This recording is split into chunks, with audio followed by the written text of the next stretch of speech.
Dallas, one Aptos man decided to trace his past. It led him to write 2 books about his relatives. After all these years, this man, George Calvert, is being reappreciated by none other than his great-great-great-great-great-great-great-great-grandson, Bruce Adamson, who found the family tree irresistible.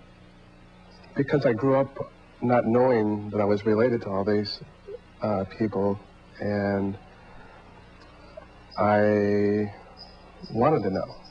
He found out this Calvert was the first Lord Baltimore and lived from 1580 to 1632. His son Leonard was the first governor of Maryland.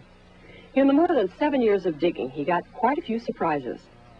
That Abner built the Waldorf and the hotel, and that another great-grandfather built the Astoria. And this is the present site of the Empire State Building. That this last Wednesday was the 60th anniversary, and that's where it's neat to know that your relatives built the largest hotels in the world on that very same property in 1890 and 1897. And there was Mary Easton, who established one of the first women's colleges, Lindenwood College. George W. Ely was the youngest captain of the New York City 7th Regiment. It was also the first regiment enlisted in the Civil War. He later became the New York Stock Exchange Secretary from 1874 to 1919, and his son Henry built one of the big hotels in New York that we already talked about. And there's Uncle Harold Adamson, a lyricist who wrote the words to Around the World in 80 Days and worked closely with Frank Sinatra, plus many other stars in his day. Adamson thinks it's important to remember the people from our past. And if they don't look at the past to see what their ancestors did, then they're really forgetting these people and not giving them their due credit, when if it wasn't for them, they wouldn't have the benefits today. That de Mohrenschildt said that Oswald didn't kill Kennedy before he puts a shotgun in his mouth and he pulls the trigger. There are still a lot of people who do believe that there was a conspiracy to murder the president, and among them is a genealogist and an author from Santa Cruz County who believes he has a motive and a prime suspect. Wes Sims has that story. The assassination. Well, there was Kennedy was going to oppose Bruce Adamson has a room full of research papers on America's most baffling history. He's making it into a book. He's also suing the federal government under the Freedom of Information Act to gain access to 2,100 pages of FBI documents. Adamson believes this man is the key, George de Mohrenschildt, a Russian immigrant and CIA operative who moved to Dallas and established close ties with powerful Texas oil interests, including Lyndon Johnson and George Bush. John F. Kennedy was speaking of eliminating the oil depletion allowance, which allowed people like Clint Murchison and his family had over 100 companies that they could take 27.5 of their taxes and reinvest it into smaller companies. LBJ, in fact, reversed that policy. But de Mohrenschildt, who killed himself in 1977, had another close friend who didn't fit in with the rich and powerful, Lee Harvey Oswald. Oswald didn't have friends. He didn't get along with his wife. His wife and him were fighting, and I said to myself, well, why is Oswald's only friend connected to LBJ in 20 different ways, George Bush in more than 30 ways? Adamson believes de Mohrenschildt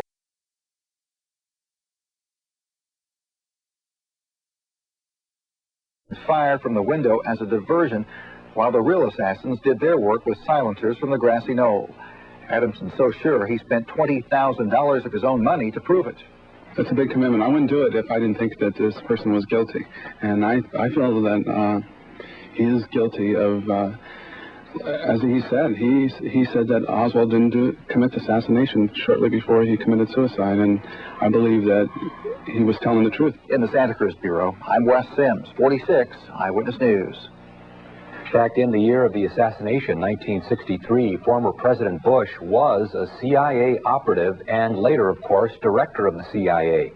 On someone without a whole lot of background on this can all seem very mind-boggling for a neophyte.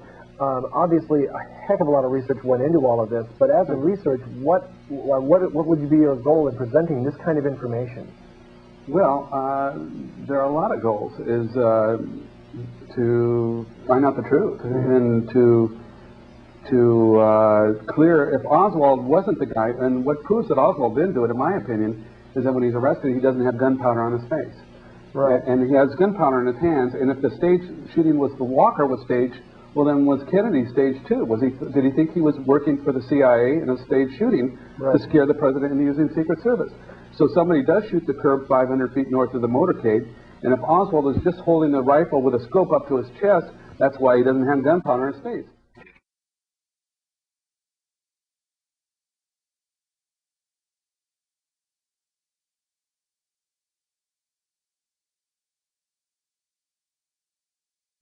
It was just after 10 a.m. California time, the morning of Friday, November 22nd, 1963, when President John F. Kennedy, riding in an open limousine through the streets of Dallas, Texas, was shot and killed. Texas Governor John Connally, riding in front of the president and Mrs. Kennedy, was wounded. 2 hours after the shooting, police arrested Lee Harvey Oswald, who himself was gunned down by an assassin 2 days later. The question that continues to generate debate: did Oswald act alone, or was he part of some grand conspiracy? I believe that if Oswald was set up for the assassination, that it would be the worst thing on earth to frame somebody for something that they didn't do. Bruce Campbell Adamson has spent 6 years and thousands of dollars researching the assassination of JFK. He believes the CIA was involved, maybe even Lyndon Johnson, and he's developed a whole set of characters never talked about in traditional speculation, from George de Mohrenschildt, a Washington mover and shaker described as Lee Harvey Oswald's best friend, to 8mm photographer Abe Zapruder. Lee Harvey Oswald, this loser that they made him out to be, his best friend, who was in a class way above Lee Harvey Oswald, is tied to all the rich and the famous throughout the country. You know, like all the top oil men, CIA agents. I have a meeting with Lyndon Johnson 7 months before the assassination. And I found out that his wife, Mrs. George de Mohrenschildt, worked with Abe Zapruder, Abe Zapruder is the man who's there to film the assassination and doesn't react for his own safety. But not only, and they knew each other, they worked together, knew each other, but they also worked with Olga Femer, who was the mother of Lyndon Johnson's personal secretary, Marie Femer. And he shares his theories with anyone who will listen. But the man at the center of Adamson's world of intrigue is dead. George de Mohrenschildt was supposed to have testified before the House Select Committee on Assassinations in March of 1977. The day they served him with a summons, he put a shotgun in his mouth and pulled the trigger, George de Mohrenschildt. But 6 months prior to that, he was saying that Oswald was set up for the assassination. I was bringing it up. So that implication is that Zapruder, who knew de Mohrenschildt's wife, Right. was, the implication is, was supposed to be there to film that and knew what was going to happen. Another item, I almost forgot, and that is Lyndon Johnson's personal secretary, Marie Femer. Her mother, Olga Femer, worked with Zapruder and John Ligon, and I called Olga in Texas just last year, and I said, Olga, I'm doing a story on Narcissus of Dallas, and I want to know, tell me about John Ligon. Oh, John Ligon is Mrs. George de Mohrenschildt IV. Oh, she's the greatest person. She bought me perfumes back from France, and they only worked together for 6 months. Photograph of Marie Femer with her father and LBJ, December 1962. Marie would have been present when the de Mohrenschildts met with Vice President Johnson. The most incriminating piece of evidence against George de Mohrenschildt was a letter from himself to President Kennedy, February of 1963. At the very time he's hanging out with Lee Harvey Oswald, a future assassin. The crime of the past century has never been solved. In order to understand the present, we must understand the past. A country cannot stand if it is allowed to break the law and not be held accountable. If you would know anyone who would like to sponsor this video in a city around the United States in a public access forum, please contact me. As a former federal employee, having won a whistleblower in that case, I offered all of my research to the JFK Records Review Board and never heard back. The strange thing about the JFK Records Review Board Act report is that there's not one word mention of George de Mohrenschildt. That is fraud. They did compensate the Zapruder family $16 million for the original film, even though he had CIA ties and ties to de Mohrenschildt. The life of me cannot figure out why they did not tell us that de Mohrenschildt's father-in-law was in charge of 250 CIA agents 10 years before the assassination.